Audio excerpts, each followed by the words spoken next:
Well, welcome to Mixed In. With me I have Chris Wells. Thank you for coming, Chris. Yeah, thanks for letting me come out to your place here in Seattle, Washington. I'm so happy to be back here. I love Seattle. It's one of my favorite cities in America. Yeah. Well, you've spent a lot of time over in Australia. I've never been there, but I would love to go. But yeah, you've far away. Yeah, that's a little bit of a jaunt. You've obviously been spending years in Australia doing film school, short films, working with big productions even, and man, I got questions for you. Yeah, Beyond Productions, they're Australia-based. They're based in Sydney and North Sydney, and they're the ones that do Mythbusters, if you've heard of Mythbusters. Oh, yeah. Yeah, so I got to be on some of their TV shows and do some ADR work with them and fun stuff, and then film school and indie projects. Got an indie film as well that we did there, and lots of shorts, and we have an award-winning short film that we did there. Amazing. Well, I don't have any connections like you. How would I get to know, how would I get started in pursuing almost the same path as you? Well, I mean, obviously first you've got to have a desire. And my desire started about 20 years ago, actually, when I was living in Europe. After a long series of events, ended up actually being an actor on a TV show in Germany. And it wasn't actually the film and stuff that brought me to Australia. Originally, I was married and divorced, and that's a story on its own. But while I was there, I found that I didn't have very many hireable skills of what the kind of trade I was doing here in America that I could really get into work there for. So I was looking at things I could do for work, and I just found myself getting into it that way because there's so many people that are in the artistic community that musicians or theater actors or filmmakers or whatever, any type of art, because just the way their system is, they really invest in their own citizens, so to speak, and help those people go to school and develop, the artistic abilities that they'd like to. So you were kind of naturally around a bunch of people that were in the world you wanted to be in, anyways. Yeah. So here where I'm at, I know that there's some colleges around here that have some film schools too. But it's really expensive, isn't it? It surely is. Yeah. And I think that depending on what I wanted to learn, I bet you it would be worth it. But what if a guy doesn't have the money to do film school, doesn't have those kinds of connections, the networks that are at the school? Well, the internet's there, isn't it? Like YouTube, we're YouTube, we both have YouTube channels, and there's just a YouTube channel for everything. Like you can Google, not Google, you can use Google to search for things, but you can YouTube. I've seen videos for how to remove rust with Coke, and I've seen that one. I mean, there's just videos about everything, and so I would say, as long as you have internet, which most people do these days, and a computer and the time, and going back to the desire, if you really have the desire, invest in some time and putting together maybe some notes or a computer and setting up folders and organizing yourself, and really focus on what it is you'd like to do. And in anything in life, it's that way, isn't it? So, do you think it's worth it to know everything there is to know about all of the things about making the film? Like we aspire to be director. I know that you like cameras, so we're kind of hands-on. But should I know all the other aspects about it, like makeup, and should I concentrate on any of those things? First, just so you can, in the film industry, since there's so many different types of things, you've got the pre-production, production, post-production levels, and every facet of that production, like pre-production, even writing the script and getting people together to go make something with, and in the production, you've got all the different crew, and then post-production, you've got all the people that are involved with the sound and the editing and the effects, and then marketing, and there's all these different levels of production. So it's really good to have a really good rounded knowledge of how that all works. So you don't have to be expert at it, but at least if you know. Yeah, well-rounded. So you know how it all works. And that's what film school is about, though. That's the advantage of film school. I don't know that I would really have been able to get that level of understanding if I hadn't gone to film school. But like, for example, directing is a core part of film school. But there's other things you can focus on and just avoid the directing. Say if you're more interested in sound or visual effects or editing and stuff. So do that, yeah. Yeah, I mean, it depends from school to school what you have to take and what you can't take. But I wasn't interested in directing at all because I had worked at Micron Technology as a supervisor, and I'd been there, done that kind of thing. I don't want to be the boss anymore. I'm just happy to be part of the crew. Tell me what to do and let's go do it, And but then I found out that the guy who was teaching directing at the school I was with, his name is Louis Fitzgerald, and he was the guy who played the art dealer collector guy in the film Pitch Black. Oh yeah. And I love that film from years ago. I'm like, no way, that guy's teaching. I'm in Australia, of course, and they filmed it down in a place called Coober Pedy in South Australia, and I was like, oh, I got to meet this guy. And so I sat in one of his classes, and he's like, well, you're not a part of this class. And I'm like, well, I'm with these students, and so he's like, okay, welcome, sit in whenever you like. And so I just became a part of that class, and I was going to school like 6 days a week because I was already taking all the other parts of the class that I could just.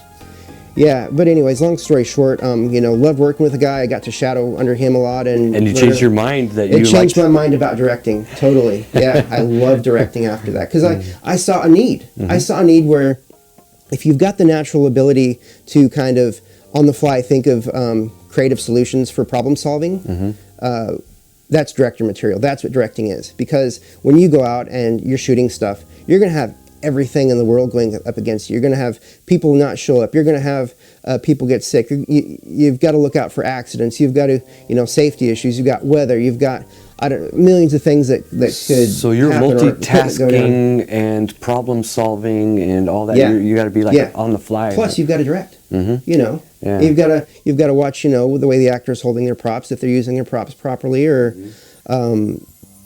if you're not getting the energy, or anything. Anything.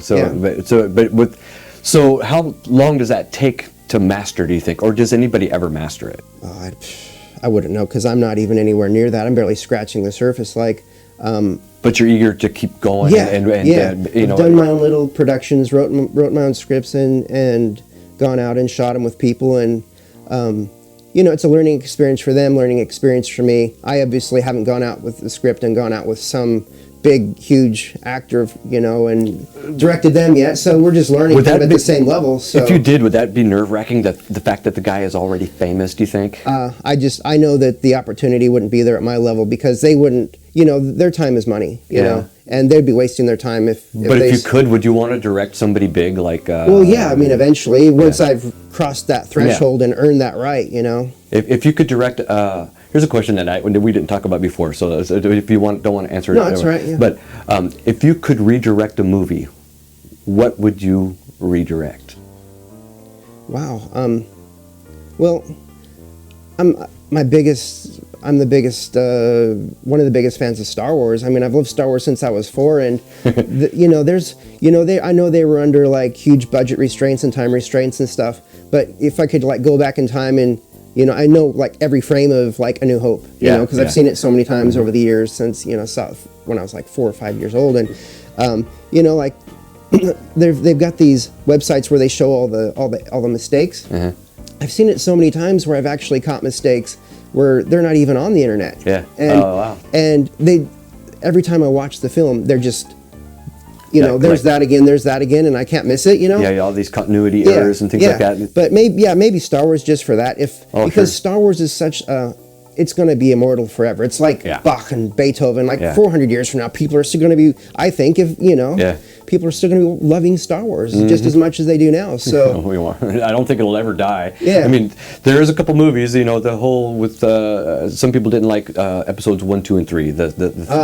I agree with that, and the whole Jar Jar thing. I don't think a lot of people. But I think it was a story that had to be told. But if you could be the director for those, would you have done, maybe not director? I would have, if I had been a part of that team and I was someone that someone actually listened to, I would have said, Lucas and Screenwriters, you guys need to rework this script. Yeah, I think there were a lot of script issues with those 3 movies. It could have been smoother and told better, I think. But I still enjoyed them, but not as much as the original Yeah, three. but the new Star Wars, The Force Awakens made up for it. Yeah. I felt Star Wars again. I got those tingles down my spine. I'm like, yes, finally. I did too. Yeah.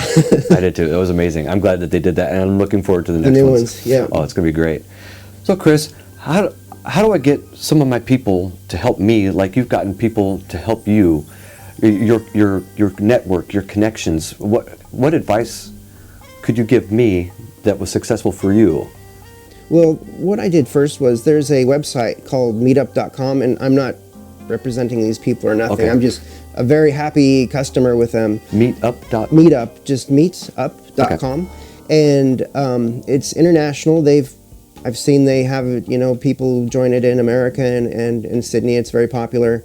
And basically, it's a meetup group. It's not a dating site or anything like that. It's just like a meetup site where, say, I want to find people to go out and do metal detecting with, for example. You can start up a group on there. I think it's a small fee.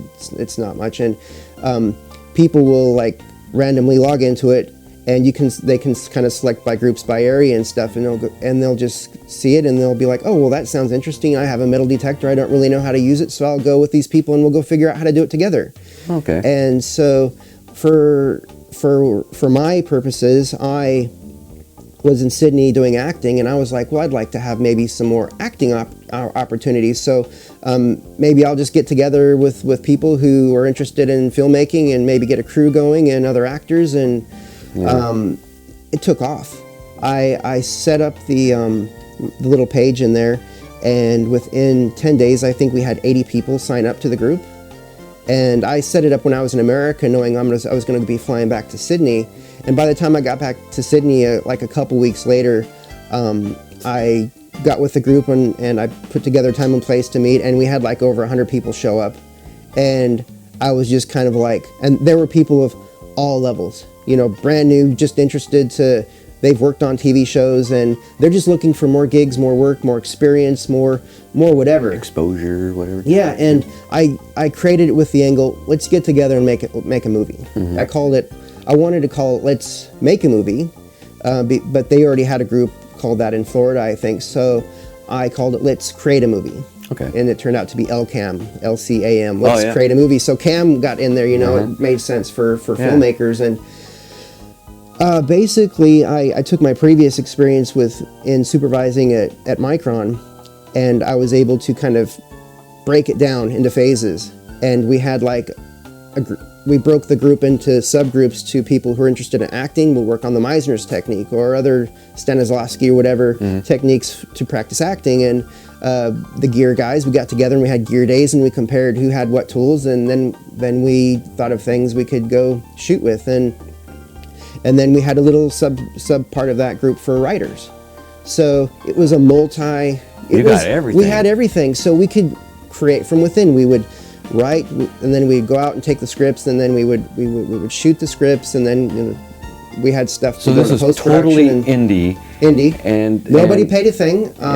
We eventually, though, had to take like in Sydney, money doesn't go very far in Sydney. It might sound a lot for America, but we took $100 one-time fee, one-time membership fee for everyone, and what that covered was all new members would pay that, and that would cover the insurance, because we had to buy, I think it was $20 million of accidental insurance in case someone got hurt or something on any of the projects that we did, just to be legal, and legal and the way the laws, and I don't know, I'm sure they might have the same comparable things in America and stuff. There probably is, but I don't know anything about how to, or what that is. But if I was to embark on a mission like you, I probably would do some research and find out if we have to, and we might not have to, but that might exist for us too in America.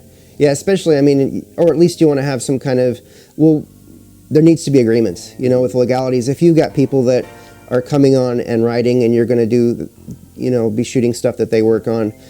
We had non-disclosures agreements. We had non-disclosure agreements. We had, that's just basically if anyone writes something in the group, no one's going to take the idea and run off and, make it and stuff. And that's smart. And we had, what other agreement we had? We had Oh yeah, we had to sign a release, make everyone sign a release, basically that you're coming on as an independent contractor, so nobody is really held liable, because we're all coming here with the same intention. We just want to come in here and have fun, and we're not doing it for a profit. But if there is a profit, then the money would go back into the group, and we can invest in ourselves. And that's really cool. Yeah. So now I have an idea, and I think all of our listeners have an idea. If they want to make some kind of a crew, these people could turn out to be people that follow you from now on for all your other projects, not just this one that you guys did, right? So this could be connections that could be long term, but this idea that you did, it could be something that just to solve a one short film idea or a big project, even, so that is really, I never even would have thought of that. Yeah. So hookup.com or Meetup. Not hookup. That might be a real website, but if it's not taken yet, I'm sure someone will. That's a catchy. Yeah, Meetup. So I'm gonna look into that, and so you can create your own groups on that one, right? So you create a category and like you said, metal they've detecting. Got groups whatever. for everything. I mean, seriously, everything. I wouldn't even go there, but they've got groups for everything. So now that, let's say you've got your video made. So is there more places besides YouTube to show it? Yeah, I mean, Vimeo is a really good one. That's the one I've used second to YouTube. Mostly I like YouTube because, there's a lot of people, your videos will get a lot of exposure there.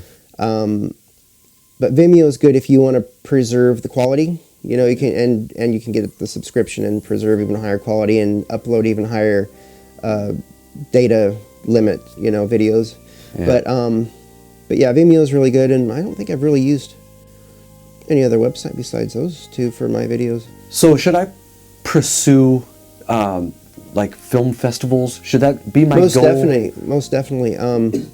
The big thing that happened in Sydney was when I was nearing the end of, because I went to film school, and then I continued to the advanced level of film school there, and there was a festival called the Sydney Sci-Fi Film Festival, and in that film festival they had a project competition called Project Sci-Fi, and essentially that project entailed within 30 days within the sci-fi genre, you were given like a subclass of sci-fi, like post-apocalyptic or alien abduction or first contact or whatever, and ours was we were given post-apocalypse. And so that was really cool because automatically in my mind I was thinking, oh well, Mad Max, we're in Australia, and I actually have met people there that have worked on Mad Max and talked about it, and I was such in a Mad Max kind of feeling that I thought it would be cool to kind of add that flavor to it. And so I had a really good friend there that I was making a lot of videos with, and he and I got together and we kind of bounced ideas around between each other and came up with this little script for the Sci-Fi Film Festival. We came up with it on like day 6 or 7, so we only had like really 23 days left by the time we had the script to film it. And so there was a strict time limit. Yeah, we had 30 days, and sorry, I didn't mention that. Yeah, it was 30 days from beginning to end to produce the video. And so that includes, writing it and shooting it and doing all the post-production on it. And so, we wrote it, and then I started calling people that I knew from the TV industry and from my film group and from my film school, and just a couple people from here and there, and whoever we could commit to getting there the soonest, that hey, I need a little boy, I need a little girl, are they available this Saturday, we're going to go shoot. The first person that said yes, I took. Oh yeah. Because we just didn't have time to play favorites or, anything like that. We had to go in and just do it. So we went in and we shot it. We were like on day 10 of 30, we shot it on a Saturday, and then we went back out and finished it on a Thursday with the people that we needed to come out. And yeah, it was a 2-day shoot, and wow. We didn't do hardly any retakes. Like, they were all one-take shots. Wow. And I mean, yeah, there was a couple. Like, if you see the film where the little girl Gabrielle, really excellent little girl to work with, she like smiled when the hero comes and picks up her hand, like, nah, we can't do that. We got to retake that, Oh, I see, yeah. She's just so excited and having fun, but it's like, no, that's not going to work. She's too happy. There's these big mean guys coming after her. So, but yeah, I mean, we had a lot of fun with it. It was great. That sounds like a good time, but you got lucky with that one, huh? So then now you have this film, and you're for the festival. How did it go? Yeah, so we submitted it a day early. We took Gareth, my friend. He did all the post-production on it, and he filmed it, and I helped him direct it, and then we, in the post-production phase, we just, we talked a lot about, well, he gave me a rough cut, and we looked at it, and we talked about the rough cut. That's just basically laying everything on a timeline and seeing how it's flowing, and then we talked about how to address the effects that we wanted in it, and then after all the effects were in and we had, the video was all good, then we talked about the sound and sourcing sound and making sure there were rules, of course, that you're not using copyright content. Oh, sure. So we used all royalty-free music for that, and I actually verified everything, like I took every sound clip and I used, what is it, Soundwave, or one of those programs where you can listen to it and it'll verify if it comes up or not, Oh, I see. Yeah. Because I wanted to make sure he didn't accidentally, because that would ruin the whole. And as a producer, that's my responsibility. If I just let it slide, and I don't verify everything, I'm negligent. So, and that would ruin it for everyone. So, we finished it. We put it in a day early, and then we got to see it on the big screen in a place called Parramatta in Australia, a big theater there, and we watched films from all over the world that were submitted to this thing. How fun! They had 65 finalists, international finalists, and our film Aurora made it to the finalists. And then on award night, I couldn't believe it. They gave like 6 different awards. There was like for best acting, best film, best cinematography, best what else? Yeah, whatever they give awards for in movies, and ours kept popping up. Like most people, they were only up there like once or maybe twice for the nominations, but like the second award, there was like best screenplay, and then the second award was for best visual effects, and we won it. Oh, great! And I'm like tripping over myself trying to get over people, like, oh my gosh, we actually won something, and it's just very exciting. And so went up there, accepted the award. On the guy that did the visual effects, Gareth Carr, he was sick, so I accepted on his behalf and thanked him and all my people that showed up there that was on it, and then we were nominated for best film and best cinematography as well. So 3 accolades for the one film, and we were just over the moon with that. We just we were thinking, well, it's time to really start taking it onward and upward to other things. So film festivals would it has a chance for you to learn what you can, what works and what doesn't work, and when it's working good, you can move forward with a little bit of confidence because you got some rewards from a film festival.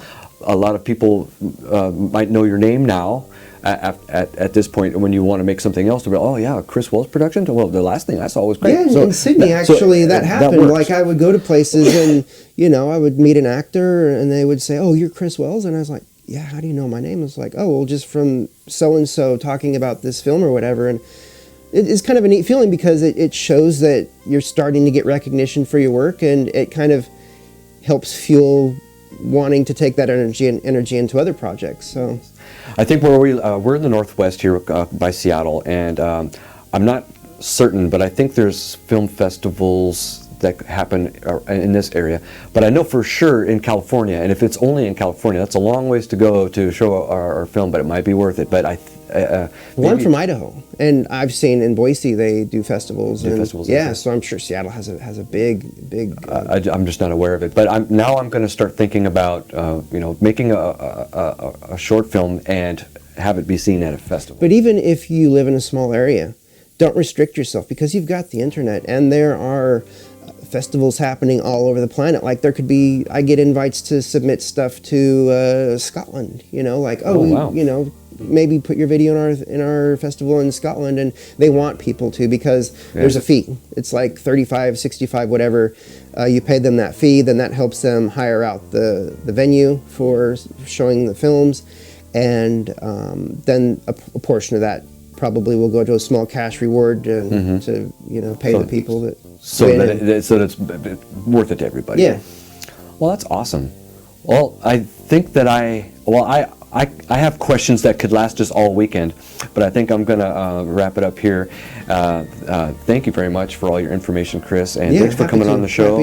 And I think that since now that you're in the area, you're not in Australia anymore, I think that we might be able to hook up and do some more videos like this to help us indie guys, give us some info to keep us going where we're not making too many mistakes. So if you could come on another day too. Yeah, happy to. That'd be awesome. Like I'm from Boise, Idaho, and you know, you're up here in Seattle, so, and yeah, I'm happy to travel and meet with people and share the knowledge and see how other people are doing things. And it's great. Yeah. That's awesome. Well, thanks again, Chris. And so you guys watch out for our short films coming up in the future. We're going to be making them, and look for Chris Wells. And Aurora is that the latest one that you were telling us about? Aurora is the short film. I have a film that I did with part of the crew that I was telling you about in Sydney called Bloody Legends, which is it's a full-on feature film. It's shot in the style of kind of Blair Witch. Okay. But it's in that style, but it's not like Blair Witch. Okay. It's totally different. And then I've got a second feature film that I just spent a year writing the script for with some friends, and we're going for funding for that, and we're going to make that one a real full-on professional movie. Awesome. Looking forward to seeing that. That's great. all right, well, we'll see you guys next time on Mixed In. Chris Wells, everybody. Thank you. We'll see you later. Bye. All right. Thank you, man. Great.